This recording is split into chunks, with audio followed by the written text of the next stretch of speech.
make your Nets season debut. Overall, how would you just describe what that moment was like to be back out here in Barclays Center? Um, it was weird. Yeah, it was weird. It was funny because in the first half when Joe was raining threes, it clicked like yo, like that was just like it used to be. It was so that was weird, but it's fun though. You know what I mean? And I mean I probably sound like a broken record, but like there's two stops I really enjoyed my NBA career, and this is one of them. So if I was gonna go back to a place, it would definitely be here. Good job, guys.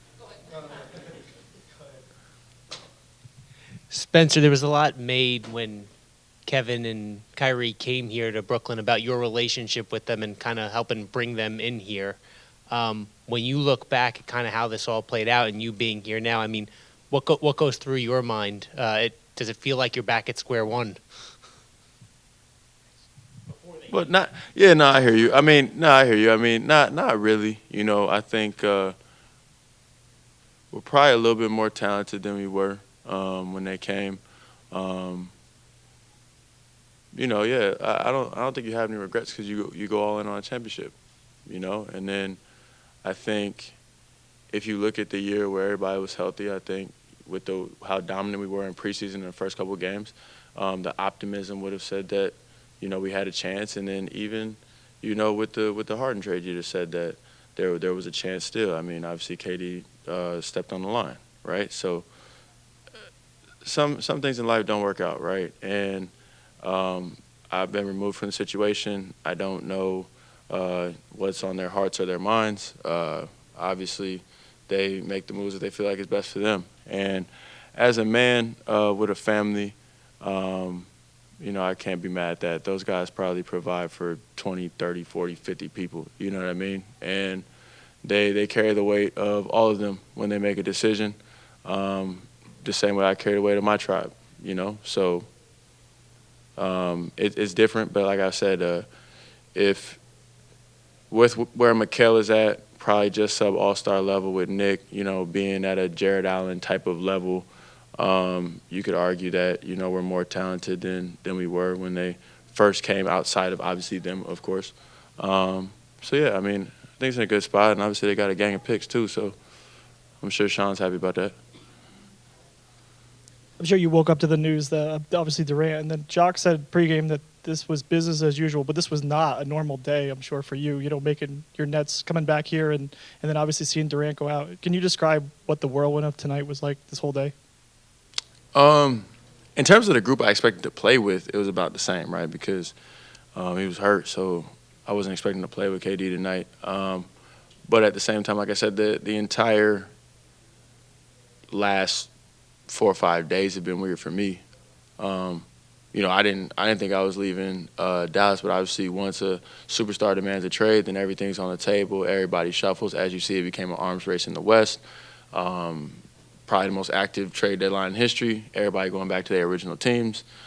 you know, I'm a casualty of war. You feel me? I mean that's the way it goes. When you're and I just use this kind of on Mikal, but you're a just sub All Star level guy, um, and not necessarily a marquee name in terms of putting butts in the seats, then you understand like you can get jostled around, especially on a relatively affordable contract per production. So it's part of the business. You can't be mad at it.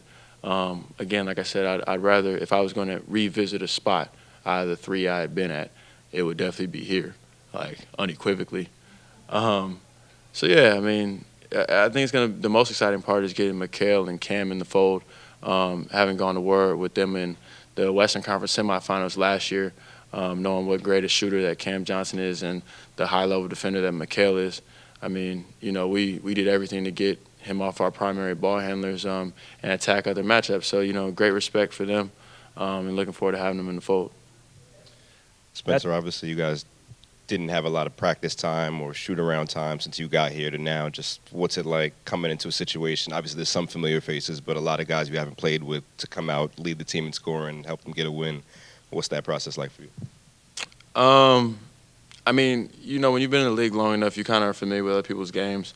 I think the biggest thing that I wanted to do today was not step on Cam's toes. I wanted him to feel ultimately comfortable and be able to play his game and shoot his shots. Obviously, the 3 40-point games in a row was big time. And then beyond that, just play with some pace, move the ball, and also, when Ben has the ball, run the floor a little bit more, get shooter shots, and then obviously when needed, score the ball as well. Just, be aggressive and make plays. I mean, it's a simple game. I feel like my talent, as Kenny would always say, is to be able to get in the paint and decision make from there. So, as long as I keep that in mind and make sure that everybody around has kind of is in their comfort zone as well, I think we have a chance to be pretty successful.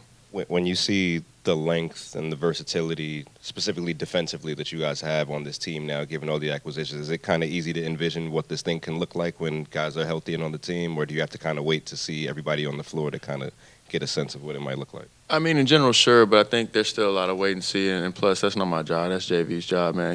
He's the one that's going to put us in the right place. But I will say, I didn't like guarding Zach tonight. So, Mikal, you can take that job. Hey, listen, defense is something I can do, hey, high effort guy, whatever, but it's not necessarily something that I love to do. But Spence, that 2018-2019 team has become pretty endeared to Nets fans. A lot of you guys, you, D'Angelo, Joe, a lot of you guys had your breakout that year. I was just curious, do you have a favorite memory from that season?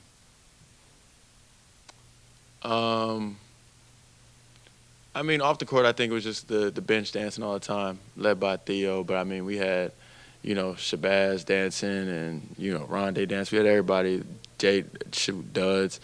I mean, I think that was kind of the vibe at the time. We had a lot of guys that were, like you said, breaking out, finding their way.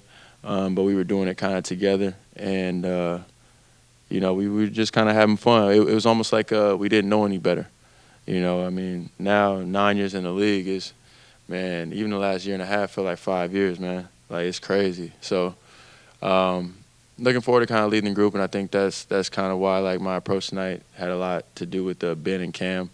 I think the more Ben feels like Ben, the better we can be, and obviously Mikal will also be a huge part of that as well. But, yeah.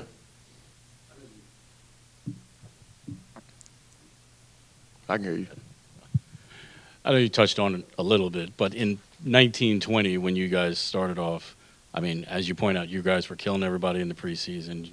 You beat up on Golden State, you beat up on Boston, and then you get hurt. Yeah.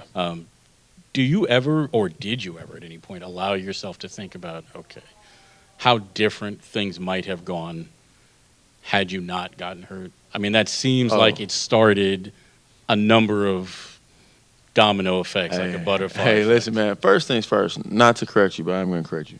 1920 was the year I was averaging 21 and led them to the playoffs.